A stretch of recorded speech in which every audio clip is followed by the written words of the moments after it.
मैं अमित खान आज एक बार फिर आपके लिए एक नई मोटिवेशनल कहानी लेकर हाजिर हूं। आज की कहानी कलाम साहब के बारे में है। हमारे भूतपूर्व राष्ट्रपति और भारत रत्न डॉक्टर एपीजे अब्दुल कलाम साहब को भला कौन नहीं जानता।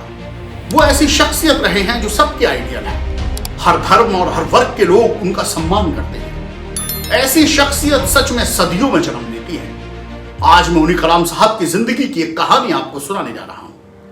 घटना उनकी युवा अवस्था की है। कलाम साहब एनडीए में सेलेक्ट हुए, लेकिन उनके पास इतने पैसे भी नहीं थे जो देहरादून में एग्जाम देने जा पाते। तब उनकी बहन ने अपने सोने का एक जेवर बेचकर उनके देहरादून जाने का इंतजाम किया। कलाम साहब के पास सिर्फ देहरादून जाने के ही पैसे थे दोस्तों, वापस आने के लिए, क्योंकि कलाम साहब को इस बात का पूरा कॉन्फिडेंस था कि वे एनडीए में सेलेक्ट तो हो ही जाएंगे। लेकिन नहीं, हुआ उसका बिल्कुल उल्टा। वे एनडीए में सेलेक्ट नहीं हुए। कलाम साहब अपनी उस नाकामी पर बेहद निराश उठे। उस रात को बड़ी बेचैनी के साथ एक पहाड़ी पर टहल रहे थे। जीवन में जैसे सब कुछ खत्म हो गया था। अब कहीं कोई उत्साह नहीं बचा था।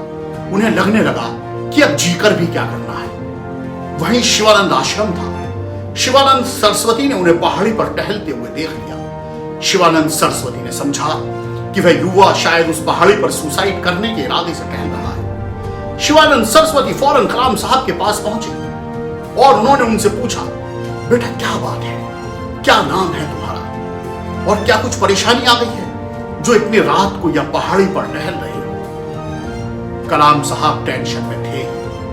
उन्होंने शिवानंद सरस्वती को न सिर्फ अपना नाम बताया बल्कि अपने दिल का पूरा हाल भी उनके सामने खोलकर रख दिया।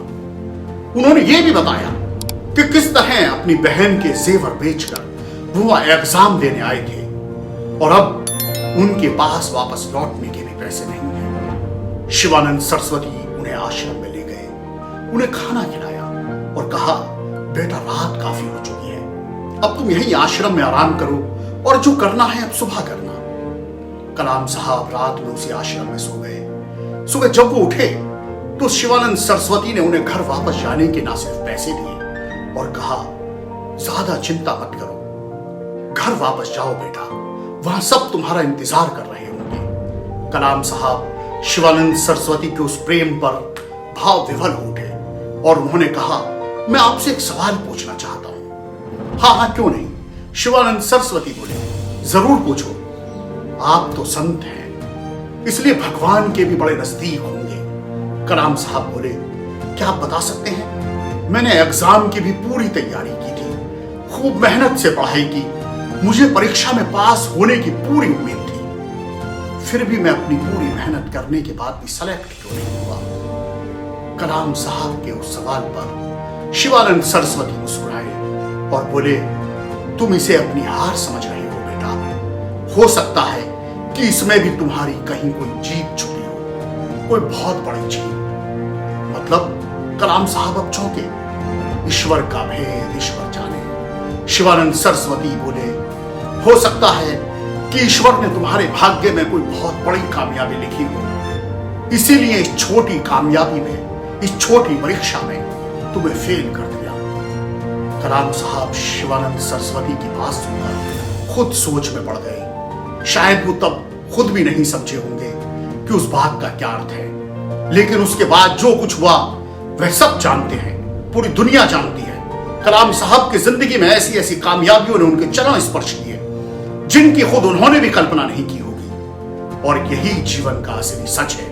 दोस्तों, कई बार छोटी छोटी कामयाबियां हमें इसलिए नहीं मिलती क्योंकि कोई बहुत बड़ी कामयाबी हमारा इंतजार कर रही होती है। इसलिए कभी भी छोटी नाकामी से घबराना मत, मानकर चलना जीवन में कुछ बड़ा होने वाला है, क्योंकि संकट भी ईश्वर उन्हीं के जीवन में देता है जो उन संकटों को झेलने की क्षमता रखते हैं। दोस्तों, फिलहाल मैं आपसे विदा चाहता हूं।